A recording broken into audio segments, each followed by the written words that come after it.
Pues vamos a orar, hermanos, vamos a pedirle al Señor que nos guíe, que nos ayude a poner nuestros ojos en Cristo realmente. Vamos a orar, hermanos, al Señor Padre. Gracias, Señor, por su amor, por su misericordia, por su presencia aquí en medio de nosotros, Señor. Gracias porque usted está aquí, Señor, usted lo prometió y usted es verdad. Lo que promete lo cumple. Gracias, Señor. Ruego, Padre, que sea usted quien nos hable, que sea la palabra la que tenga la preeminencia y el Espíritu Santo esté guiándonos a ella, a toda verdad. Y, Señor, que ilumine nuestras mentes, que tengamos, Señor, ese deseo de ponerlo en práctica, lo que vamos a estar escuchando y aprendiendo. Y, Señor, aquellas personas que aún no le han conocido, si hay alguna persona aquí que aún no ha tenido este nuevo nacimiento, usted toque ese corazón, Señor, y que le haga sentir la necesidad que tiene de la salvación en Cristo Jesús. Padre, se lo pido en el nombre de Jesús y muchas gracias le doy por su presencia en Cristo Jesús. Amén. Amén. Muy bien, hermano. Vamos a abrir la palabra de Dios en Primera de Juan, en el capítulo 2, Primera de Juan. Vamos a leer solamente tres versículos ahí. Primera de Juan, capítulo 2, vamos a leer los versículos 12 al 14, versículos 12, 13 y 14 de esta epístola, de este capítulo. Después vamos a estar viendo otros pasajes, todo lo voy a tratar de concordar con la misma epístola, solamente algunos otros pasajes que voy a usar, pero los demás pasajes que están fuera de esta epístola los vamos a ver aquí en la pantalla. Cuando todos estemos ahí, me dicen amén, hermanos. ¿Todos estamos ahí? Amén. Amén. Gracias a Dios por su palabra. Vamos a leerla.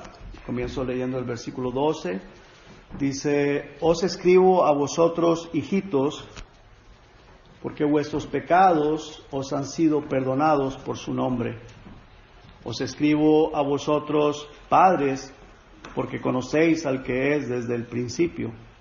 Os escribo a vosotros, jóvenes, porque habéis vencido al maligno. Os escribo a vosotros, hijitos, porque habéis conocido al Padre. Os he escrito a vosotros, padres, porque habéis conocido al que es desde el principio.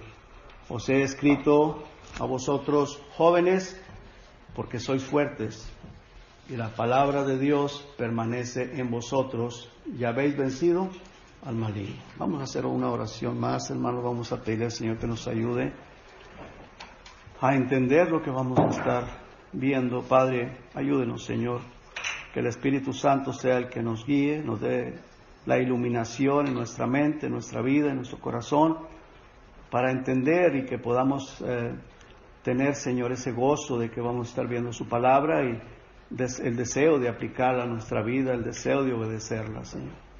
Padre, bendiga a cada hermano, cada hermana, bendiga esta congregación. Y muchas gracias, Padre. Gracias por su presencia. En el nombre de Jesús, amén. Bueno, en el primer versículo está hablando de que le escribe y los llama hijitos. El apóstol Juan los llama hijitos. ¿Y por qué los llama hijitos? Porque se está dirigiendo a cristianos. La palabra hijitos es la misma palabra que usó el Señor Jesucristo, hablándoles a ellos, y está en el Evangelio de Juan. Aquí vemos el Señor, estas son palabras del Señor Jesucristo. Dice: hijitos, aún estaré con vosotros un poco. Les dice: me buscaréis, pero como dije a los judíos, así os digo ahora a vosotros, a donde yo voy, vosotros no podéis ir. Pero vea qué interesante, hermanos, que el Señor le da la promesa que lo van a seguir después. A donde Él va, ellos van a ir después. Le dijo Simón Pedro: Señor, ¿a dónde vas?, le pregunta. Jesús le respondió: a donde yo voy no me puedes seguir ahora, más me seguiréis o seguirás después. ¿Qué es lo que está haciendo el Señor Jesucristo? Le está dando la seguridad de que ellos van a ir a estar con Él. Eso es lo que el Señor, en este momento, cuando el Señor Jesucristo está hablando estas palabras, ya no estaba más Judas el Iscariote con ellos. El Judas el Iscariote se había salido a ir a traicionarlo, a venderlo por las 30 monedas de plata. Él está hablando con los 11 que se quedaron ahí, los 11 discípulos, los 11 apóstoles, y les está dando una seguridad de que van a estar con Él. Ahora, el apóstol Juan, hermanos, usa la misma palabra repetidas veces en esta epístola, varias veces la usa, porque los considera como la familia de Dios o como parte de la familia de Dios, a los lectores, a quienes se las escribe.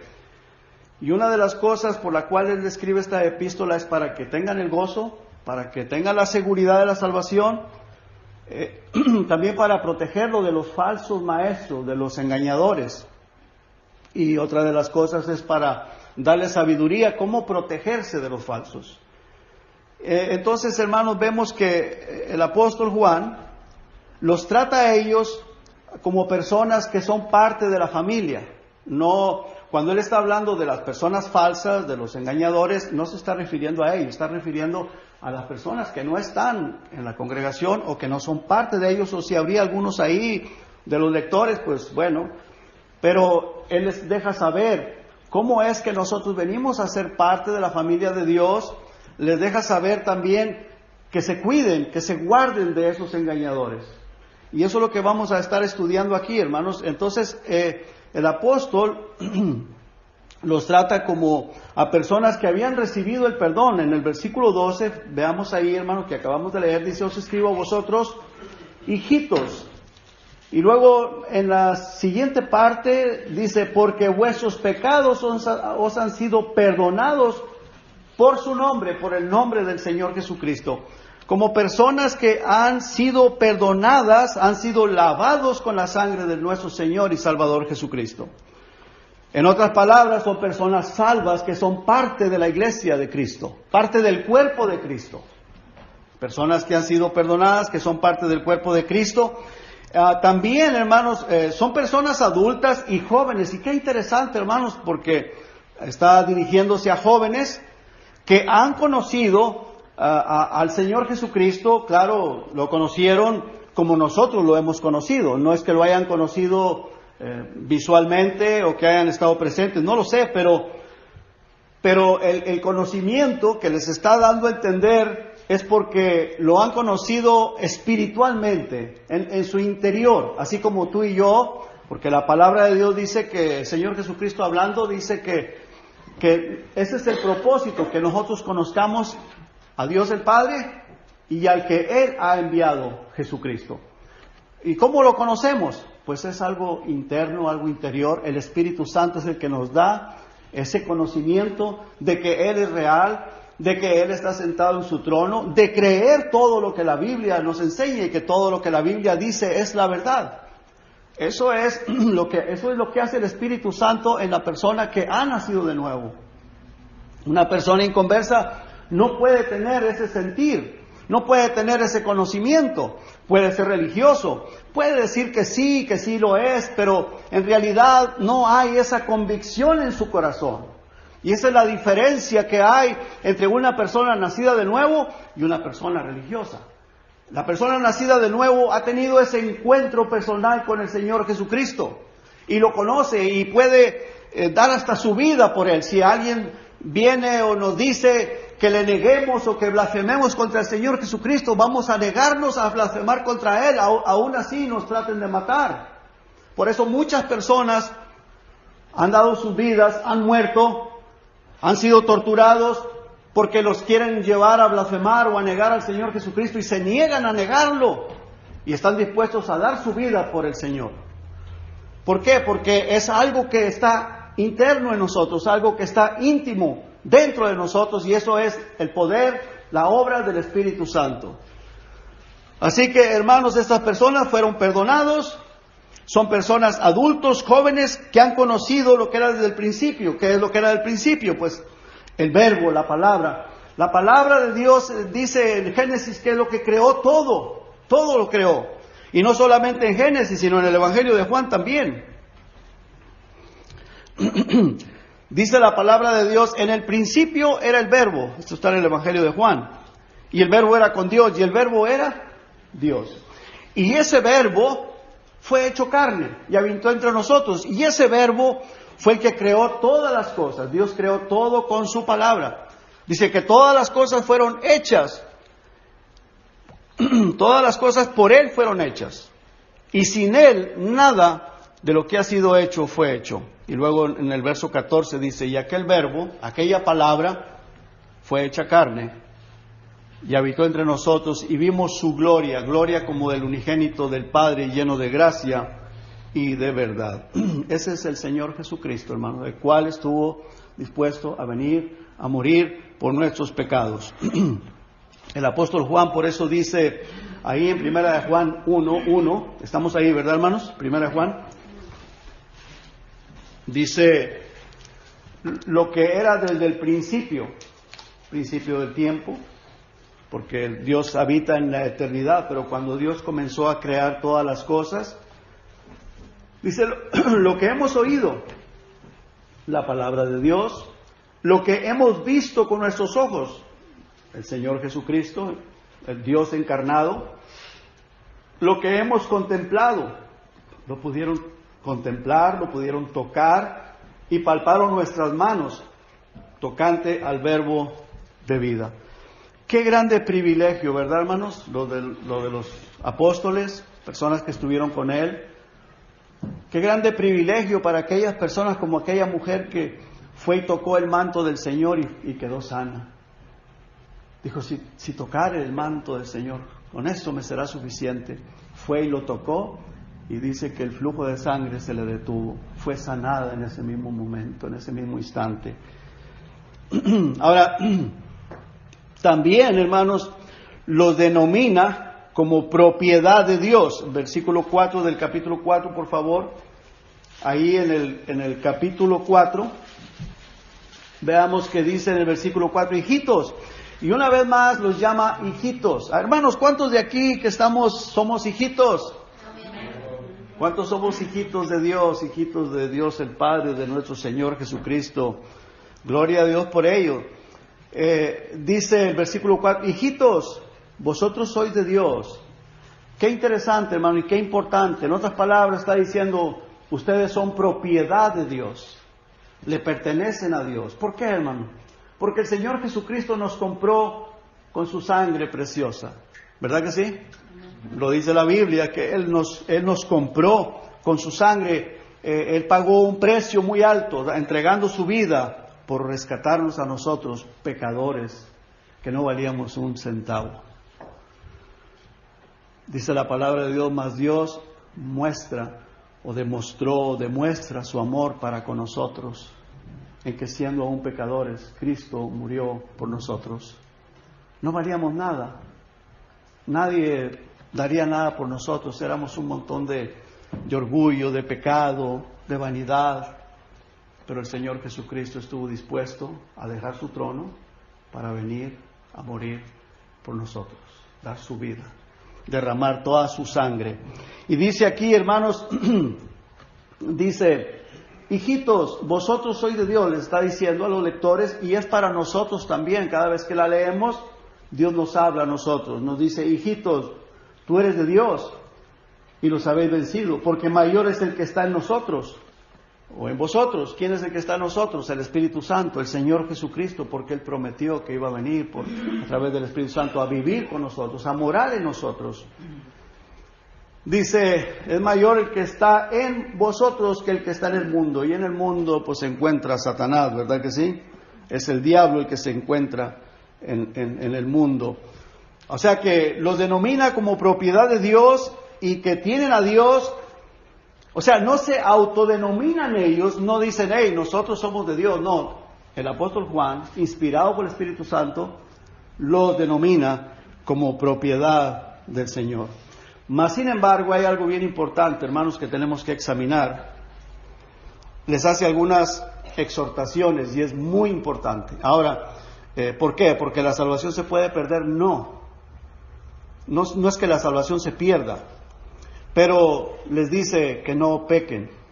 Ahora, ¿por qué les dice que no pequen? Porque es para el bien tuyo, para el bien mío, para el bien de nosotros, para el bien de la iglesia, hermanos.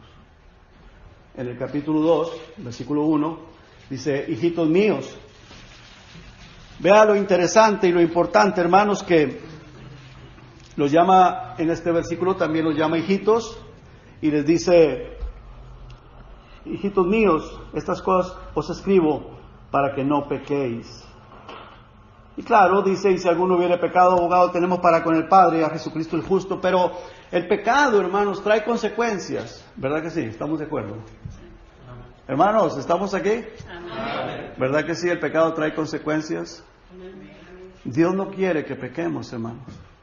Claro, cuando pecamos, como hijos de Dios, Jesucristo es nuestro abogado que intercede delante del Padre, le pedimos perdón y el Señor nos perdona, restaura nuestra comunión con el Señor, pero no es la voluntad de Dios que pequemos. Entonces es bien importante, hermanos, que pongamos mucha atención porque les dice que no pequen. Vamos a examinar un poquito lo que es pecar. En el capítulo 3, versículo 4, dice, todo aquel que comete pecado infringe también la ley, pues el pecado es infracción de la ley. Entonces, hermanos, pecar es cruzar la línea que Dios nos ha trazado en su palabra. Es cuando yo hago algo que está fuera de su voluntad. O sea, es cruzar la línea que Dios nos ha trazado, y esa línea que Dios nos ha trazado está en su palabra, en la Biblia, ¿verdad que sí? Y el Espíritu Santo que vive en nosotros, Él fue el que inspiró esta palabra, esta Biblia. Y Él vive en nosotros, y cuando nosotros nos cruzamos esa línea, el Espíritu Santo se entristece. Y cuando el Espíritu Santo que vive en nosotros se entristece, también nosotros nos entristecemos. El Espíritu Santo se contrista, por eso dice la palabra de Dios, y no contristéis al Espíritu de Dios con el cual fuisteis sellados para el día de la redención. Entonces, cuando lo contristamos a Él, pues eso va a aflorarse en nuestra vida. Y nos dice la palabra del Señor que no pequemos. Te lo dice a ti, me lo dice a mí. No pequen, no pequen. Ahora, en el capítulo 2, hermanos, versículo 29, pasaje que leyó el hermano Pablo hace un momento. En el verso 29 dice, si sabéis que Él es justo. ¿Cuántos sabemos que Dios es justo, hermanos? ¿Verdad que sabemos que Dios es justo? Bueno, también tenemos que saber, dice, sabed también que todo el que hace justicia es ¿qué? Nacido de Él. Entonces el apóstol Juan, cuando está escribiéndoles a estos jóvenes, a estos adultos, a estos padres, a estas personas, parte de la iglesia de aquel tiempo, les dice, tienen que saber esto. Ahora, ¿por qué les dice que sepan estas cosas? Para que se cuiden de aquellas personas que se dicen ser cristianos, pero que no hacen, no viven de acuerdo a la justicia de Dios. ¿Verdad que sí, hermano? ¿Me estoy explicando? Dices, si sabéis que Él es justo, sabed también que todo el que hace justicia es nacido de Él. ¿Nacido de quién? Nacido del Señor Jesucristo, nacido de Dios. Ahora, si sabemos que Dios es justo, es bien importante también que nosotros sepamos que el que practica la justicia es nacido de Dios. Y si no practica la justicia, pues entonces hay dudas, ¿verdad? Dudas de que esa persona sea salvo. Entonces, el propósito es para que no nos dejemos engañar por esas personas, porque, hermanos, ahorita en la actualidad todo el mundo se dice ser cristiano. Cualquier persona se dice que es cristiano y algunas personas dicen, pues ni modo que sea animal, ¿verdad? Piensan que ser cristiano es ser humano. O piensan que ser cristiano es porque se congregan en alguna iglesia. Y ahorita vamos a ver realmente lo que es una persona nacida de nuevo. No es solamente decir yo soy cristiano. Mire, este señor Hugo Chávez, él decía que era cristiano. Maduro, el que es ahorita presidente de Venezuela, dice que es cristiano. Y casi todos los presidentes, hermano. de los presidentes de aquí de Estados Unidos también se dicen que son cristianos. Y a veces, hermanos, esas personas son tan corruptos, tan asesinos, no les importa matar, a quitar a personas del medio para poder salirse con el propósito que ellos quieren llevar adelante, pero se dicen ser cristianos. Algunos de ellos se congregan en algunas iglesias, como los Bush, la familia Bush, estos se congregaban, creo, en una iglesia presbiteriana, pero también se iban allá, quién sabe qué parte, un monte allá, a adorar al búho. Y adorar un búho, y ellos pertenecen a una secta religiosa satánica, pero se dicen ser cristianos. ¿Por qué? Porque se congregan en una iglesia cristiana, o no sé si será cristiana o no será cristiana, solo Dios, ¿verdad? Pero practican muchas cosas que no tienen nada que ver con el cristianismo, y ellos piensan que son cristianos. Entonces es bien importante, hermanos, que nosotros podamos saber lo que es un verdadero cristiano. Un verdadero cristiano, porque hay muchos falsos cristianos, un verdadero cristiano es un hijo de Dios, una persona que ha nacido de nuevo, es una persona que tiene el Espíritu Santo morando en él. Me estoy dando a explicar, hermano, me estoy dando a entender. Entonces, si sabemos que Dios es justo, es bien importante que nosotros sepamos que todo aquel que ha nacido de Jesucristo practica la justicia. Y el que tiene el Espíritu Santo, el momento que falla, que no practica la justicia, el Espíritu Santo le va a redarguir, se va a sentir mal. El Espíritu Santo se contrista y entonces usted o yo que tenemos el Espíritu Santo también nos vamos a sentir tristes y nos vamos a sentir mal. ¿Usted lo ha experimentado? Entonces quiere decir que usted ha pecado, ¿verdad? Amén, todos pecamos, hermano. Todos pecamos en algún momento, en alguna ocasión. Pero gracias a Dios que tenemos un Dios misericordioso. Y dice la palabra de Dios que si alguno hubiere pecado, abogado tenemos para con el Padre, a Jesucristo, el justo. Nosotros no somos justos, pero Dios quiere que practiquemos la justicia. ¿Verdad que sí, hermanos? Amén. Ahora, practicar la justicia es una persona que ha nacido de Él. Ahora vamos a ver qué es la justicia. La justicia es ser obedientes a la palabra de Dios, obedecer la palabra de Dios. Vea lo que dijo el Señor Jesucristo cuando vino a Juan para ser bautizado. Dice, entonces Jesús vino de Galilea a Juan al Jordán para ser bautizado por él. Mas Juan se le oponía diciendo, pues como en otras palabras, diciendo, ¿quién soy yo para bautizarte a ti? Porque Juan el Bautista sabía quién era Jesús. Sabía que era Dios encarnado. ¿Quién soy yo? Dice, ¿y tú vienes a mí? Dice, yo necesito ser bautizado por ti. Pero Jesús le respondió, deja ahora, porque así conviene que cumplamos toda justicia. Entonces le dejó orar. ¿Por qué? Porque era el plan de Dios, era la voluntad de Dios que Juan lo bautizara, o que Jesucristo se bautizara. Y iba a usar el instrumento de Juan el Bautista. Y el Señor Jesucristo, siendo Dios encarnado, le dice a Juan, deja ahora, porque así conviene que cumplamos toda justicia. Cumplir la palabra de Dios. El cumplimiento de la palabra de Dios. Hermanos, nosotros como cristianos debemos de vivir cumpliendo la palabra de Dios en nuestras vidas. Porque para eso Dios nos ha llamado. Santificarnos cada día más, ser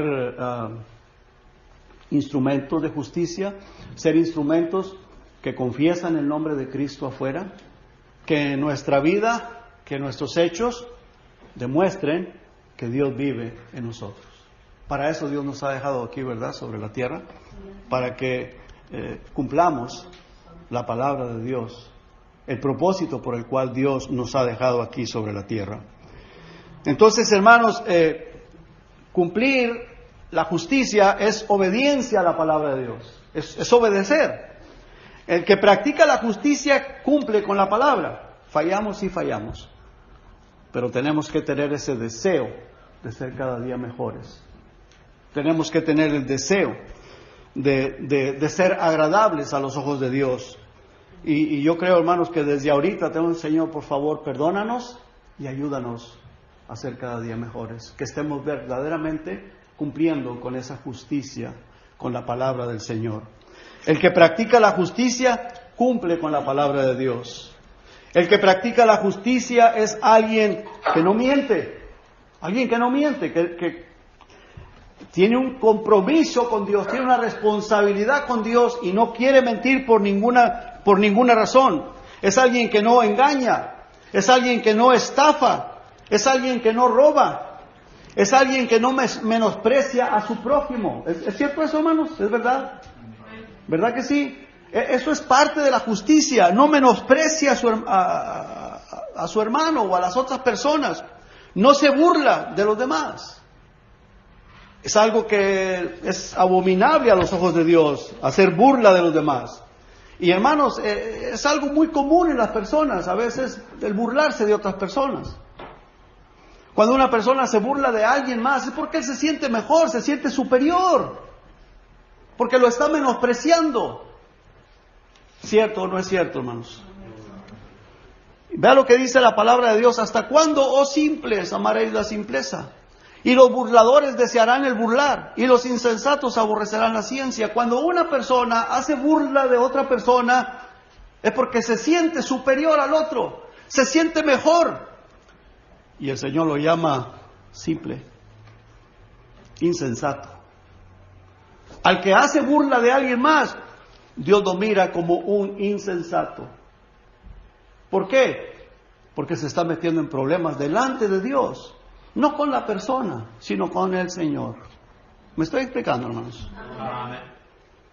Entonces, hermanos, qué importante practicar la justicia, tener siempre en mente, eso no es agradable a Dios, voy a pecar, estoy pecando, voy a transgredir la ley del Señor y las consecuencias vienen sobre mi vida o sobre tu vida.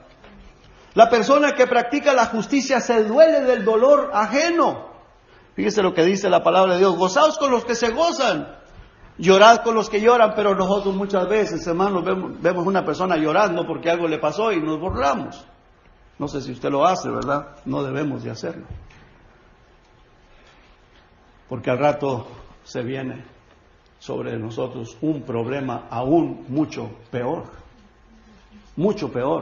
que lo que le esté pasando a otra persona. Dice la palabra de Dios: gozaos con los que se gozan, llorad con los que lloran. Cuando una persona está dolida por algo, está sufriendo por algún problema, no te rías, no te goces en tu interior.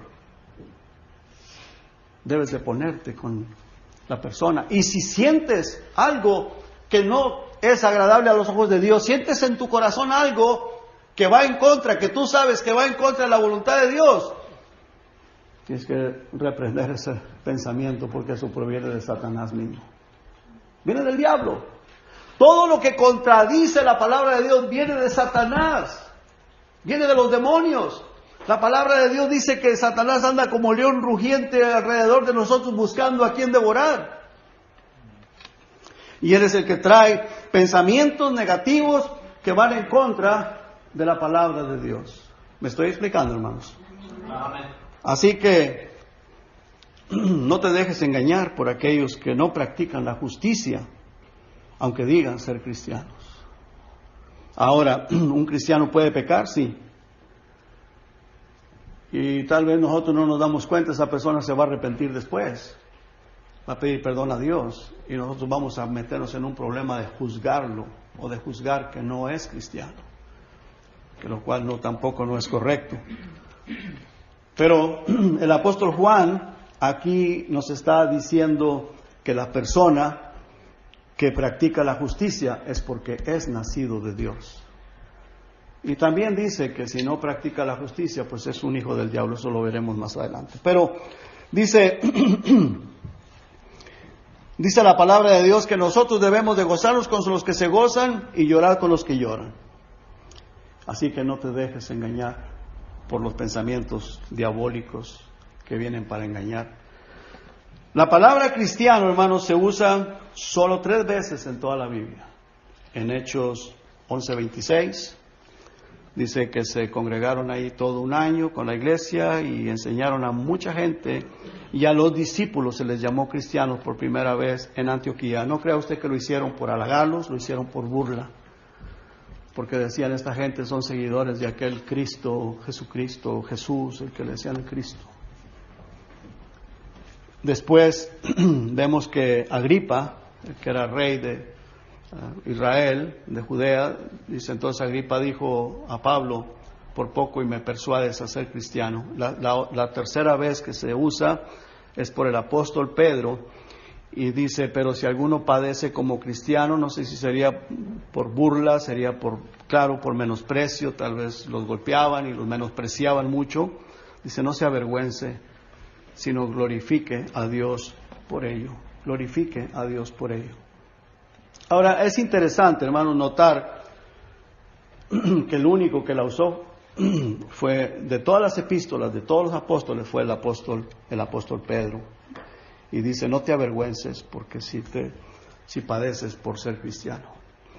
Pero hoy en día, hermanos, para ser llamado cristiano solo basta congregarse en alguna iglesia, ser parte de una congregación, o decir creo en Dios o creo en Cristo, no importando cuántas creencias raras o prácticas raras tengan la persona. Yo he escuchado muchas personas, hermanos, los artistas, cantantes, que supuestamente ellos se denominan ser cristianos, y cuando tú te pones a examinar en alguna entrevista que les hacen, sus creencias son totalmente torcidas, salidas de la verdad bíblica, porque no creen a la Biblia.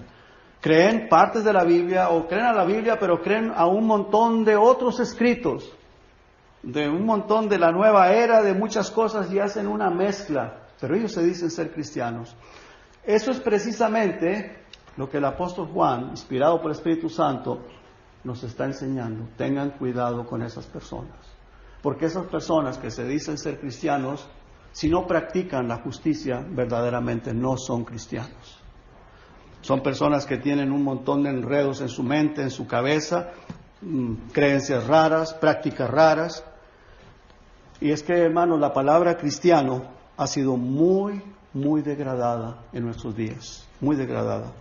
Es importante examinar que el apóstol Juan usa las palabras hijitos, nacidos de Dios, nacidos de Él, y hijos de Dios. Solamente el apóstol Pedro usa la palabra cristiano en este versículo de Primera de Pedro, pero ninguno de los demás apóstoles usa la palabra cristiano. Ahora, no estoy diciendo que la palabra cristiano sea mala. El problema es que ha sido muy degradada hoy en nuestros días. Muy degradada, hermanos. Muy degradada. Si yo soy cristiano verdaderamente, he nacido de nuevo, para mí la máxima autoridad y la única autoridad de Dios es la palabra de Dios, la Biblia. Y de ahí tiene que estar basada mi creencia. Por eso dice la palabra de Dios que no te dejes engañar por filosofías, por huecas sutilezas de los hombres, por las tradiciones. La palabra de Dios es la única verdad que nosotros tenemos sobre este planeta Tierra, hermanos. La palabra de Dios. Jesucristo dijo, yo soy el camino, la verdad y la vida. Dijo, y nadie va al Padre si no es por mí, dijo el Señor Jesucristo. Esta es la verdad única que tenemos. Es la máxima autoridad que nosotros tenemos como cristianos, hermanos. Entonces, vamos a ver, hermanos, ahí en el versículo 29 de Primera de Juan, capítulo 2, dice, al final dice, nacido de Él. Lo llama hijitos, el versículo que vimos hace un momento, y aquí dice, al final de este versículo, dice, sabéis que Él es justo, sabed también que todo el que hace justicia es nacido de Él. Es una de las palabras que el apóstol Juan usa. En el capítulo 3, versículo 1, dice, mirad cuál amor nos ha dado el Padre para que seamos llamados hijos de Dios. Para que seamos llamados hijos de Dios. Por esto el mundo no nos conoce, porque no le conoció a Él. En el capítulo 5, versículo 1 dice, todo aquel que cree que Jesús es el Cristo, es nacido de Dios. Eso es bien importante, hermanos. Estar seguros de que hemos sido nacidos de Dios. Hemos nacido de Dios. ¿Cómo se nace de Dios? Cuando creemos, dice todo aquel que cree que Jesús es el Cristo, el Mesías, el Salvador del mundo, Dios encarnado, el Señor de señores, el Rey de reyes, dice, es nacido de Él. Y todo aquel que ama al que engendró, o sea, todo aquel que ama a Dios, ama también al que ha sido engendrado por Él, o sea, a los hermanos en Cristo. Si amas a Dios, vamos a amar también a los hermanos. Esto es la prueba de que verdaderamente hemos nacido de nuevo. Versículo 4 dice, porque todo lo que es nacido de Dios vence al mundo. Y esta es la victoria que ha vencido al mundo, nuestra fe. La fe que nos llevó a creer en el Señor Jesucristo, a aceptarlo, es la misma fe que nos llevó a aceptarlo, a nacer de nuevo, a tener ese encuentro personal con el Señor. Es la misma fe que nos va a guardar y que nos va a dar la fuerza y el poder para rechazar todo lo que el diablo ofrece a través del mundo, a través de toda la perversidad y perversión que hay. ¿Estamos entendiendo, hermanos? Dice, vuelvo a leer el versículo 4, dice, porque todo lo que es nacido de Dios vence al mundo. Vence al mundo. ¿A través de qué, hermanos? A través del poder del Espíritu Santo. A través del poder del Espíritu Santo. Dice la palabra de Dios que si alguno está en Cristo, nueva criatura es. Las cosas viejas pasaron, dice aquí todas son hechas nuevas. Somos nuevas criaturas, hay nuevos deseos, hay un nuevo sentir, hay un cambio de mentalidad, un cambio de pensar, cambio de prioridades. La prioridad del cristiano es Cristo, es su palabra, es el reino de Dios, no las cosas de este mundo.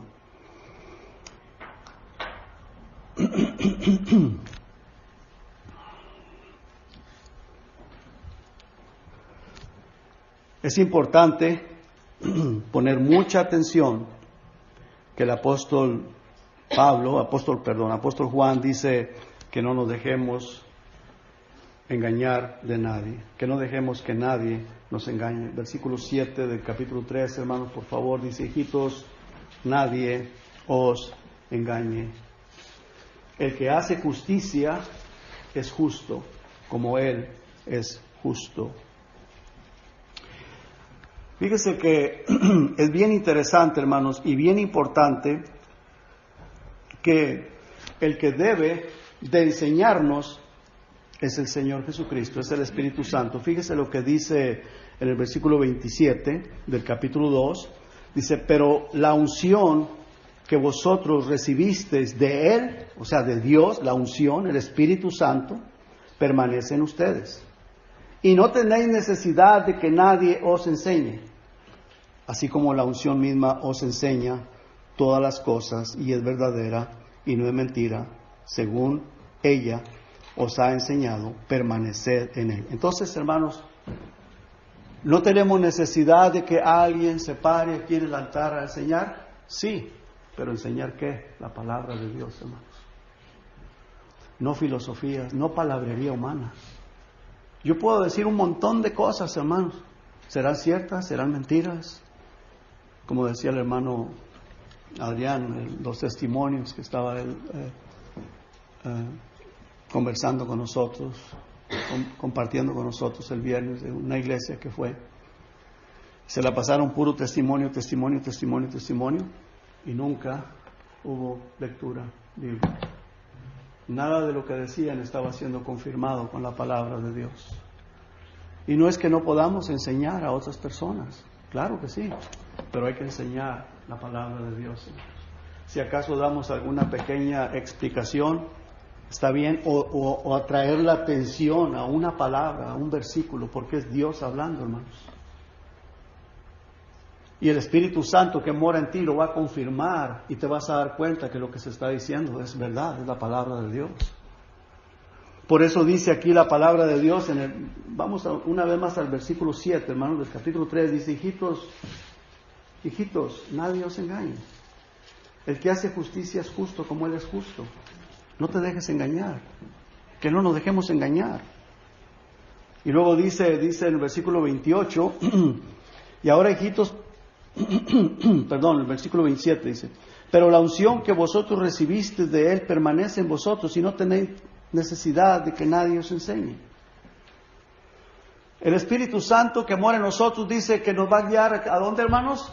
A toda verdad. ¿Verdad que sí? Amén. Y si alguien se para a enseñar, pues que enseñe la verdad. Y el Espíritu Santo te lo va a confirmar en tu corazón, que esto es la verdad. Es bien importante. Palabras sobran. El mundo habla tanta palabrería, hermanos. Los políticos hablan tanta palabrería y son los peores mentirosos, ¿verdad? Y puede haber personas que se paran en un altar a enseñar y enseñan con mucha palabrería. Leen un versículo y de ahí se la pasan, hable.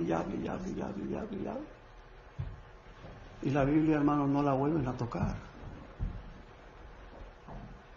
Es la palabra de Dios la que tiene que ser enseñada, hermanos. Es la Biblia, la palabra de Dios. Y si a alguien le aburre, pues tienes que pensar que necesitas arrepentirte y necesitas aceptar al Señor Jesucristo como tu Señor y Salvador, para que tengas el encuentro personal con Él, el nuevo nacimiento, para que el Espíritu Santo te llene de gozo cuando se lee la Biblia, te llene de satisfacción en tu corazón, porque es la palabra de Dios. Es más, hermanos, y cuando se canta un canto que está guiado que está concordado con la palabra de Dios, que concuerda con la palabra de Dios, nos da gozo, nos gozamos y dice, wow, sí, mira lo que dice. Y nos pone a pensar y dice, tengo que pedirle al Señor que me ayude a vivir como ese canto dice, como ese himno dice, o como la palabra de Dios nos está enseñando. Pero esa es la persona que tiene el Espíritu Santo. Si tú no sientes esa necesidad o ese gozo, te recomiendo que le pidas al Señor que te salve, que te dé el nuevo nacimiento, que tenga misericordia de ti porque estás en camino a un lugar equivocado. Y Dios no quiere que te pierdas. Dios quiere que le conozcas, que tengas ese nuevo nacimiento. Luego también el versículo 28, hermanos, nos dice el apóstol que permanezcamos en Jesucristo. Fíjese lo que dice del capítulo 2, versículo 28, dice, y ahora, hijitos, permaneced en Él, para que cuando se manifieste tengamos confianza, para que en su venida no nos alejemos de Él avergonzados. ¿Por qué les dice esto, hermanos, que permanezcan en Él?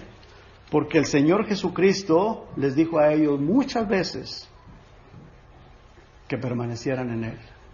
Y la responsabilidad del siervo es transmitir lo que el Señor Jesucristo les enseñaba. Porque ellos eran solamente siervos, instrumentos del Señor, y esa es la responsabilidad. Fíjese lo que dice en el capítulo 1, versículo 4. Dice, estas cosas os escribimos para que vuestro gozo sea cumplido. Estas cosas os escribimos. Les estamos escribiendo esto para que su gozo sea cumplido. En el versículo 5 dice, este es el mensaje que hemos oído de Él. ¿Estamos ahí, hermanos? Amén. Dice, este es el mensaje que hemos oído de Él y os anunciamos. O sea, nosotros lo compartimos. El mensaje que oímos del Señor Jesucristo, nosotros lo pasamos más adelante. Y eso es lo que nosotros tenemos que hacer. Pasar el mensaje de Cristo. Nosotros solamente somos voceros. Somos mensajeros de Dios. ¿Verdad que sí, hermanos? Amén. Dios es luz, dice, y no hay ninguna tinieblas en Él. No hay tinieblas en Él. En el capítulo 2, versículo 1, dice, hijitos míos, estas cosas os escribo para que no pequéis. Y si alguno hubiere pecado, abogado tenemos para con el Padre, a Jesucristo el justo. En Mateo 28, 20 dice, enseñándoles que guarden todas las cosas que os he mandado, dice el Señor Jesucristo. El Señor Jesucristo, hablándoles a los apóstoles, les dice que enseñen las cosas que Él les ha mandado. Dice, y aquí yo estoy con vosotros todos los días hasta el fin del mundo, todos los días. Y esto es lo que el Señor Jesucristo les enseñó. Vamos ahí, dice, permaneced en mí y yo en vosotros. Como el pámpano no puede llevar fruto por sí mismo si no permanece en la vid, así tampoco vosotros o ustedes si no permaneces en mí. O sea, hay que permanecer en Cristo. Hay que tener una comunión con Él, hay que leer la palabra de Dios y esa obra la hace el Espíritu Santo. Y si no lo haces, te estás dando cuenta que le estás fallando, porque el Espíritu Santo te lo está dejando saber. Pero si la persona le da igual y si lo rechaza y dice, me aburrió, no me gusta, me molesta, bueno, entonces ya es otro problema muy, muy aparte y muy peor, muy grave. Pero el Señor Jesucristo es el que nos manda que permanezcamos en Él. Yo soy la vid, vosotros los pámpanos, el que permanece en mí y yo en Él, este lleva mucho fruto, porque separados de mí nada podéis hacer. Si permanecéis en mí y mis palabras permanecen en vosotros, en ustedes, pedid todo lo que queréis y os será hecho. Dice la palabra del Señor. Ahora, versículo 6 dice, el que en mí no permanece será echado fuera como pámpano y se secará y lo recogen y los echan en el fuego y arde. Fíjese lo que dice el apóstol Juan en el capítulo 2, versículo 18, dice la palabra de Dios. Hijitos, ya es el último tiempo y según vosotros oísteis que el anticristo viene. Así ahora han surgido muchos anticristos. Por esto conocemos que es el último tiempo. Anticristos, anticristianos. Dice, salieron de nosotros, pero no eran de nosotros. Porque si hubiesen sido de nosotros, habrían permanecido con nosotros, pero salieron para que se manifestase que no todos son de nosotros. Salieron de nosotros, salieron de la iglesia, son personas que se levantan una secta, habiendo estado en una congregación cristiana como este señor Russell, el de los Testigos de Jehová, el de los mormones, no recuerdo el nombre de él, pero también son personas que estuvieron en una congregación cristiana, salieron y van y se fundan una secta. Este señor de Creciendo en Gracia, que ya murió, bueno, los tres que mencioné ya murieron, pero salieron de una iglesia, de una congregación cristiana, y van y se forman una secta. El apóstol Juan dice, salieron de nosotros, pero no eran de nosotros. Porque si hubiesen sido de nosotros, dice, habrían permanecido con nosotros. ¿Qué es lo que nos da a entender eso, hermano? Que el que es un verdadero hijo de Dios no se va a apartar de Dios. Algunos dicen, se perdió la salvación se pierde, esa persona perdió la salvación. No perdió nada, no tenía la salvación, no tenía nada. Era un religioso. No tenía el Espíritu Santo, no había nacido de nuevo. Versículo 20 dice, pero ustedes tienen la unción del Santo y conocéis todas las cosas. Ustedes tienen la unción. ¿Cuál es esa unción? El Espíritu Santo morando en la persona. El Espíritu Santo morando en el cristiano. Y estos son los entendidos. Dice en Daniel 12:2, dice, muchos de los que duermen en el polvo de la tierra serán despertados, unos para vida eterna y otros para vergüenza y confusión perpetua. Los entendidos, o sea, los que tienen la unción, el Espíritu Santo, dice, resplandecerán como el resplandor del firmamento, y los que enseñan la justicia, lo que estamos hablando hace un momento, a la multitud, como las estrellas a perpetua eternidad. Qué importante es, hermanos, vivir la justicia y enseñar la justicia también. Enseñar la justicia, pero vivirla también. Muy importante. Seamos justos. Que Dios nos ayude. Que Dios nos ayude. Y Dios tenga misericordia de aquella persona que tiene poco la palabra de Dios. Dios tenga misericordia. Vamos ahora, Padre. Le damos gracias, Señor, por su amor, por su misericordia y por su presencia aquí en medio de nosotros. Gracias, Padre. Gracias porque usted ha sido muy bueno con nosotros, que nos ha dado la salvación. No merecemos nada, Señor. No merecemos absolutamente nada. Pero por su misericordia nos ha permitido ser parte del cuerpo de Cristo y estar aquí hoy en esta mañana. Y hasta aquí, gracias, Señor, porque nos ha cuidado y nos ha guardado. Y gracias por la esperanza que tenemos de que un día vamos a estar con usted por toda la eternidad. Cuán glorioso será ese día, Señor. Gracias. Gracias, Padre, porque usted estuvo aquí en medio de nosotros. Usted sabe, usted conoce los corazones, sabe quién recibió la palabra, quién la rechazó. Usted lo sabe, Señor. Usted sabe todas las cosas. Bendiga, Señor, esos corazones que la recibieron y aquellos corazones que no la recibieron. Tenga misericordia de ellos, Padre. Se lo pido en el precioso nombre de Jesús y las gracias le doy, Señor.